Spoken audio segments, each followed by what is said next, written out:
ఉమ్మడి తూర్పుగోదావరి జిల్లాలో గడిచిన 4 నెలలుగా పెద్ద పులి ముప్పు తిప్పులు పెడుతుందని ముఖ్యంగా ఫారెస్ట్ అధికారులను అయితే 4 నెలలుగా తన వెనక తిప్పుకుంటుంది.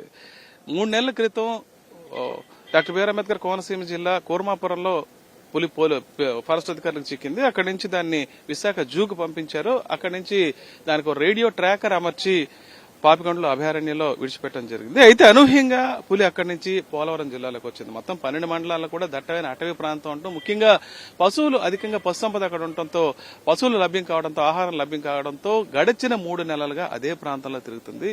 ఇప్పటిదాకా ఆ ప్రాంతాన్ని విడిచిపెట్టి బయటకు కూడా వచ్చే పరిస్థితి లేదు. ఇప్పటికే అనేక సార్లు థర్మల్ ఇమేజింగ్ డ్రోన్స్ ఉపయోగించారు. అదేవిధంగా ట్రాప్లు ఏర్పాటు చేశారు, ట్రాంకులైజర్ ఇచ్చే ప్రయత్నం చేశారు. ఎన్ని రకాలుగా ఎన్ని ప్రయత్నాలు చేస్తున్నా సరే ఇప్పటిదాకా అటవీ శాఖ అధికారులకు అయితే పులి చిక్కలేదు. దీంతో మరోసారి పెద్ద ఎత్తున ఈ ఎట్టి పరిస్థితుల్లో పులిని బంధించేందుకు ఏర్పాట్లు చేయడానికి హనుమాన్ టీములు అదేవిధంగా స్పెషల్ రెస్క్యూ టీములు కూడా ఏర్పాటు చేసి పులిని బంధించే ప్రయత్నం చేస్తున్నారు. ఈలోగా పోలవరం జిల్లాను దాటి మళ్లీ తూర్పుగోదావరి జిల్లా సీతానగరం ప్రాంతంలోకి పులి ప్రవేశించిందని చెప్తారు. దేవీపట్నంలో ఒక్క రాత్రిలోనే 14 దూడలు కూడా చంపేయడం జరిగింది. ఈ నేపథ్యంలో కేవలం ఒక పోలవరం జిల్లాలోనే ఇప్పటిదాకా 38 వరకు పశువులు అయితే మృతి చెందాయని అధికారులు చెప్తున్నారు. ఎప్పటికప్పుడు చనిపోయిన నష్టపోయిన వారందరికీ కాంపెన్సేషన్ అయితే పే చేస్తున్నారు, కానీ పులిని మాత్రం పట్టుకునేందుకు పూర్తి స్థాయిలో చర్యలు అయితే తీసుకోలేకపోయారు. ఇప్పటిదాకా ఏ ప్రాంతానికి వెళ్తే ఆ ప్రాంతంలో క్యాంప్ ఏర్పాటు చేసి మొత్తం అటవీ శాఖ మొత్తం అక్కడే కేంద్రీకృతమై పులిని బంధించే ప్రయత్నం చేస్తుంది.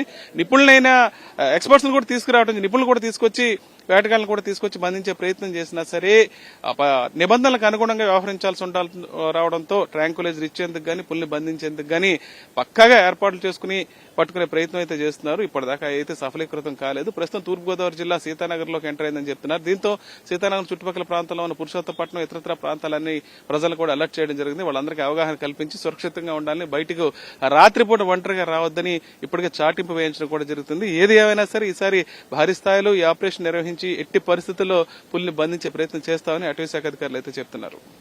తూర్పుగోదావరి జిల్లా నుంచి విజయస్మృతిగా హరీష్ ఫర్ సాక్షి న్యూస్.